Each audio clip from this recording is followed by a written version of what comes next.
Hey, how's it going? It's cool out, breezy. It's a little oops, not holding the camera very well, am I today?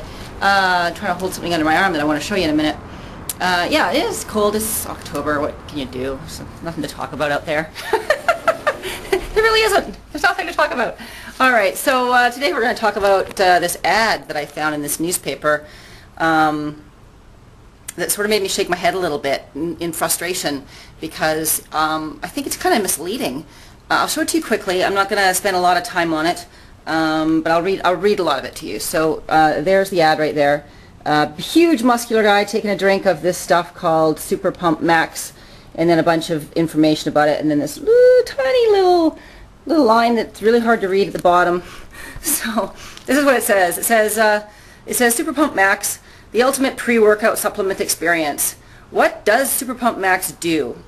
And then there's 5 bullet points, all of which have this funny little cross insignia at the end of them, which tells me there's something else to be read about each of these statements. What does it do? It increases endurance capacity. It fights muscle soreness and fatigue. It enhances nitric oxide levels and vasodilation. I don't know if I'm pronouncing that right. Improves amino acid utilization. Contains clinically validated ingredient doses.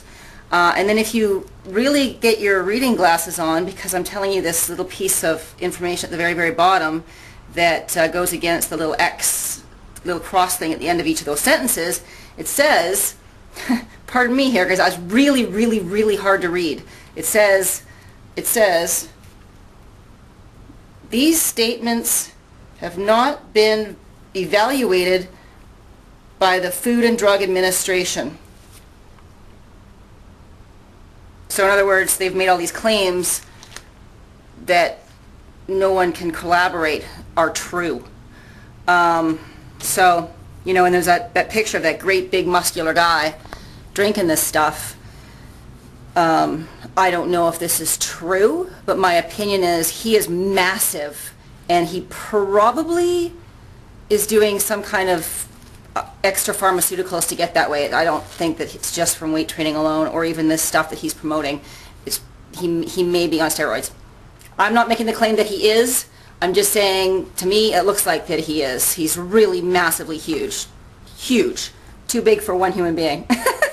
So I guess my big point here today is that a lot of these ads this is one of the reasons I don't believe in supplements, is because these ads are so misleading about what they can and can't do for you. They put these models on their ads that are just way hugely in fantasy realm that an ordinary person could never get to, even with the product. I mean, the chances of that product getting this guy where he is slim. He's been hired to be sort of, the model on the picture. So, and most of these supplements are so full of other garbage that don't do anything except just filler that, I just don't, that one of the reasons I just don't take supplements is because there is so much filler in them, for the most part, most of them. And because they're processed, they're not real food. Even if they're made of all natural food and ground up and made into a powder, well, that's processed, right?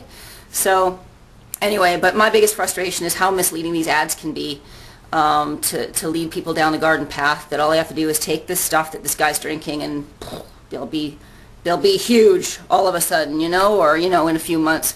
Just isn't the case. It takes years and years and years and years and years of weight training to get even half the size of that guy. So anyway, just when you're looking at ads and feeling, wowed by things and tempted to try them out, make sure you look at the very bottom where your eyes can barely read it and see what the extra little lines of type say, because chances are good that it'll say something like typical or results not typical, or what I just read about the Food and Drug Administration hasn't even taken a look at this product at all. Stuff like that, it might change your mind. It might save you a few bucks too on something that you're thinking might help you out and probably isn't going to help you out. So just make sure you read all the little lines at the bottom.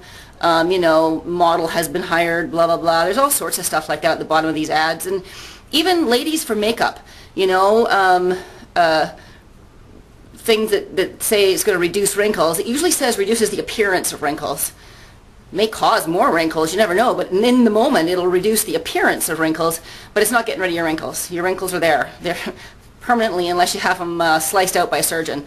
I don't think there is a product that can actually physically back up the signs of aging, like reverse them.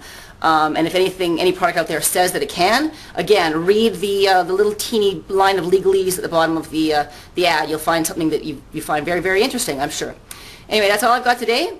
Getting really close to the release of Hot at Home today, these days, you guys. Like really, really close. I've got the website is done. It's ready. The book is done. It's ready. I'm having problems with the website not loading properly right now, so I've got a technician looking at that. And as soon as I've got that handled, I'm going to release to my early birds. So if you're not on the early birds list yet, get over to the other blog post and sign up, because once I shut down the early birds list, I'm actually taking that blog post down, or I'm taking the sign up box off that blog post. So I'm sure once I shut down the early birds list, it's shut down for permanent. So that'll be it. I'm only having one early birds release, because really, if you're not an early bird, then you're late. You don't get a second chance to be early, right? So all right, that's it. I gotta go because I'm dealing with this technical stuff, and we'll see you again soon. Take care.